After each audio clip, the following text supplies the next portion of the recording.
The 8th major installment in the series, Resident Evil Village is without a doubt one of the year's biggest and most exciting games. While playing it, I found that this game is absolutely jam-packed with Easter eggs and references to previous games and lore connections that make the whole experience even more engaging. Some of these references and callbacks are really just for fun, but some have deeper meanings that expand the game's backstory and even hint towards future releases in the series. Here are the RE Village Easter eggs you need to know. Now, before we go any further, a disclaimer. We've got spoilers ahead, so if you want to experience the story fully without any spoilers, don't watch until you finish the game. The story of Resident Evil Village has many huge and direct ties to previous installments, and that makes a lot of sense considering this year marks the 25th anniversary of RE.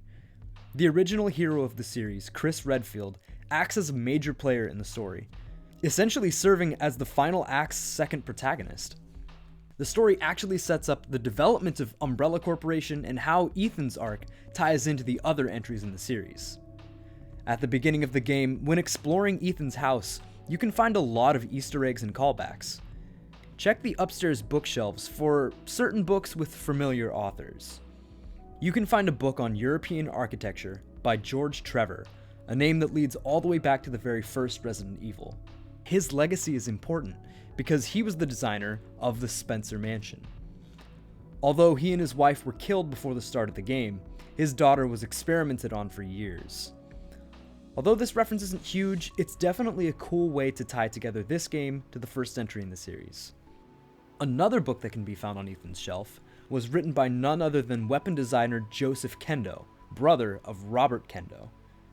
The book is a firearms manual, which makes sense because Robert made the pistol Leon used at the start of Resident Evil 4. Some of the weapons in this game were manufactured by Joseph Kendo himself as well.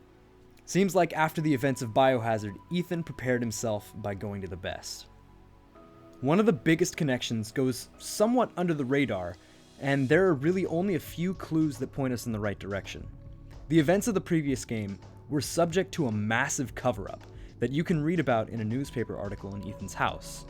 Although the authorities explained it with a toxic gas leak, Ethan knows the real truth about what happened.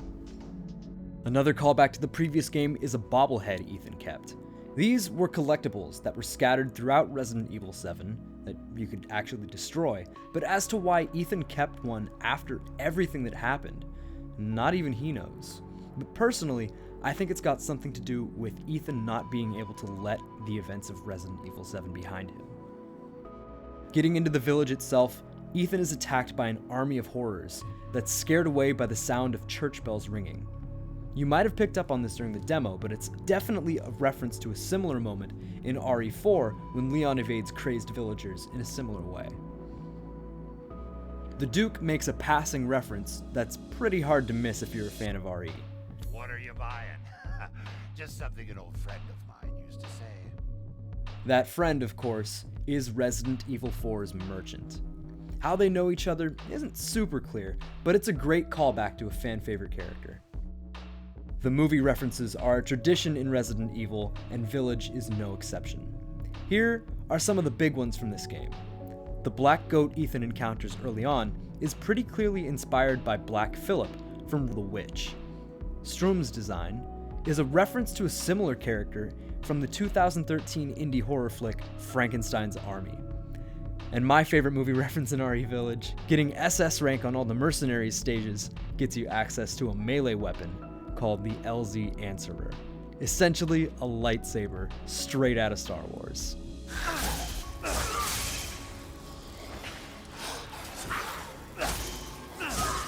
Another Easter egg, this hallway might look familiar. If it does, you probably watched or played PT, the playable trailer for Hideo Kojima's cancelled Silent Hills. The hallway is nearly a one-to-one recreation of the one featured in that game, and the moment when the phone rings is a direct nod to the cancelled game. Probably the biggest connection to previous games is between Miranda and Umbrella Corporation's CEO, Oswell E. Spencer. In Miranda's study, you can find letters and even pictures from Spencer. In one letter, it's revealed that he is a former student of Miranda's, and that he's recently discovered the progenitor virus while in Africa. The progenitor virus would later be used to develop the T virus, directly tying together the story of this game to the greater overarching story of the series. During the final boss battle with Heisenberg, he says this. That boulder punching asshole, but you're first. Now, of course, this is a reference to one of the most infamous moments in the RE franchise, and it makes for a pretty awesome callback for fans. Lastly, one of the most tragic connections comes during the game's epilogue. As Rose pays tribute to her father's grave, you can see she's actually wearing Ethan's jacket. This also kind of implies a passing of the torch, possibly setting up Rose as a protagonist for future games. You're a lot like him, you know?